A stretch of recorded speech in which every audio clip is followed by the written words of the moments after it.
This machine is called a thickness planer. Now, as you can see, the company Oliver made it. It's the big green machine. Its job is to make your wood thinner. It gives it a flat surface. When you run your wood through, you're going through flat like this, and it shaves the face. The blades on this are located above the board, and so the blades are cutting the top of it off. So then we'll flip and do the other side. So whatever is on top is coming off first. Now, again, the nice thing about this machine is you push it in and it pulls it through for you, so there's very little you have to do other than just set the thickness. In addition, the blade is completely covered in the middle, so really the only way you'd injure yourself badly is to stick your hand in about up to your wrist, and then maybe you'll get to the blades. So overall, it's a very safe machine. It's loud, but we've never really had a bad accident on this machine. The worst accident that I've ever seen is a student had his fingers in the wrong place. They put it in here, and when you put it in there, the rollers here that grab it and pull it through, if you have it up off the table, it'll slam it down on the table really hard. Now, this student had their fingers under the board at the time, and so when it slammed it down, you're pinching the tips of your fingers. There's a lot of nerves in your fingertips, and it hurts a lot. However, it doesn't cut anything off. You just pull your hand out. It does hurt, but it's not a major amount of damage. So, at least in that sense, you are very safe. So your job here is to set the depth. Now, I wanted to give you a close-up of this ruler so you know exactly where to set it for each pass. This machine has a gauge on the side, a ruler, to measure where you're cutting and how thick you're cutting. Right now it's set exactly to 3/4 of an inch. If you know how to read a tape measure, that's 3/4. Now that's usually where we stop. So if I lower it down, there's 2 turns. There's a bit of a gap between the gauge, the stop here, and the red bar. This red bar tells you where to stop cutting. The gap is telling you that you're 1 turn below where you want to stop, where we want to be done. So all of our boards, about 99%, very rarely is this different, we start at 14/16 or 7/8. And that is 1 turn below the red bar. So we start here, run the board through the planer, and then we'll turn and crank it up 1 turn. Now we're even exactly with the bottom of the red bar. That is our last run. So usually it is 2 passes per board. We're just going to plane both sides, and that's it. Now that you have your machine set to the right depth, a few other things you need to watch out for. First of all, please make sure that the dust collector is open. Now, we usually leave it shut because other machines connected to the system need a bit more pressure. This one takes a lot of air, so to suck up all that sawdust. So when you're done, please make sure to shut it when you're finished. But if you don't have it open and you put your board through, you'll see a lot of sawdust pour out the front. It doesn't hurt the machine. It does get a bit clogged, but it'll still work. But a lot of sawdust is just making a mess on the floor. So please, just give it a pull, open it right up. So the surfacer has to change everything. Of course, you're moving this crank on the side. The handle should always remain up on top. That puts it exactly at a 1/16 of an inch. 5/16, 6/16, 7/16, whatever you happen to be at. So as you turn it, that is 1/16 of an inch. That is another 1/16 of an inch, and so forth. But we never take off more than 1 full rotation. You never want to do more than a 1/16. You can do less all you want. If I only want a 32nd of an inch, then I would just go halfway and run it. But I need to know that it's a 32nd.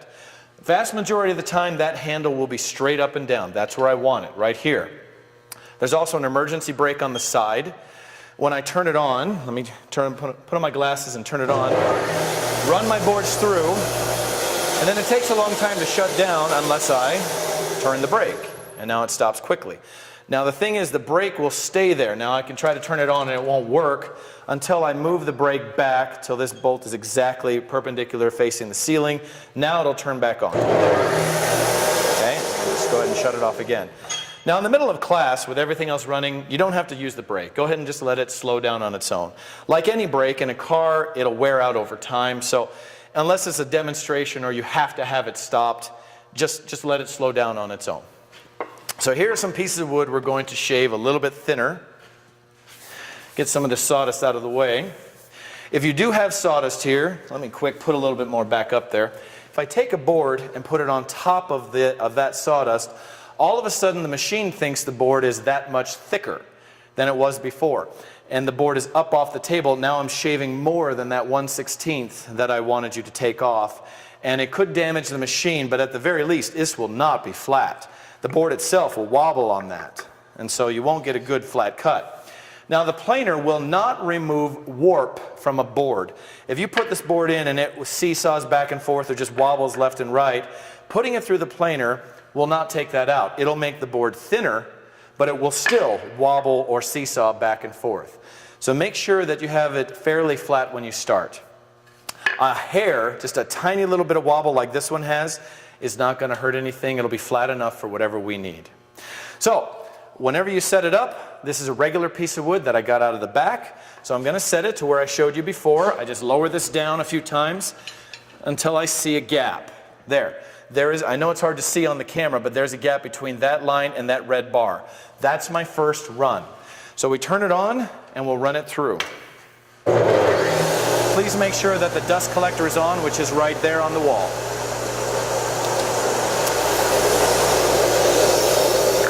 And you just hold it down. Now if you put it in really slow, it tends to lift up. And sometimes it gets stuck. If the board does get stuck right here, just push it in. You got to shove it in. Don't be afraid to just give it a good shove.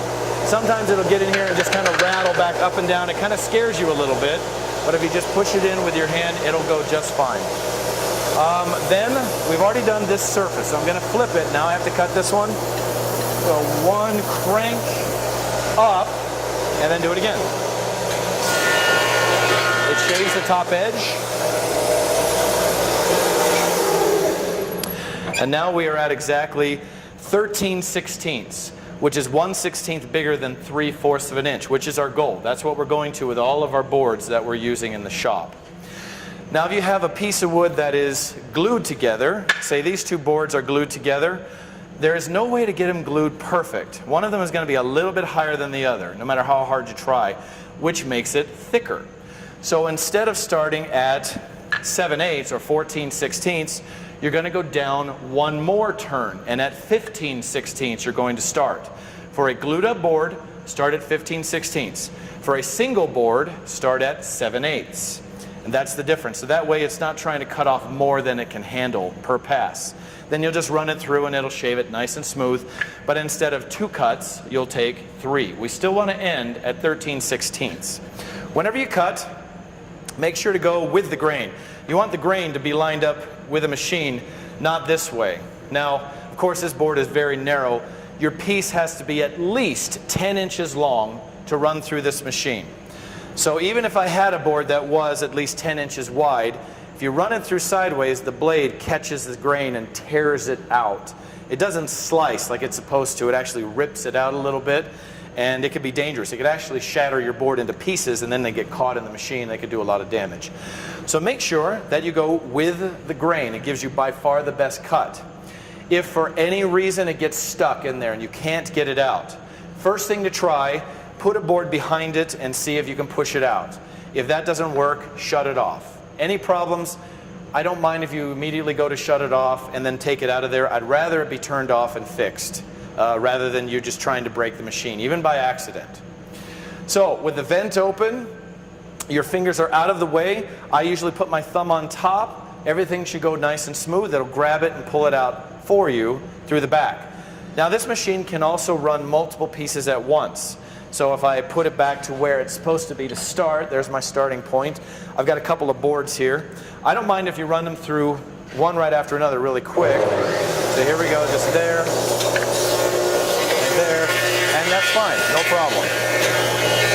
They're almost next to each other, which doesn't matter. The machine can handle all those boards you can put through. Pull them out the back, raise it again, flip, and just do it again.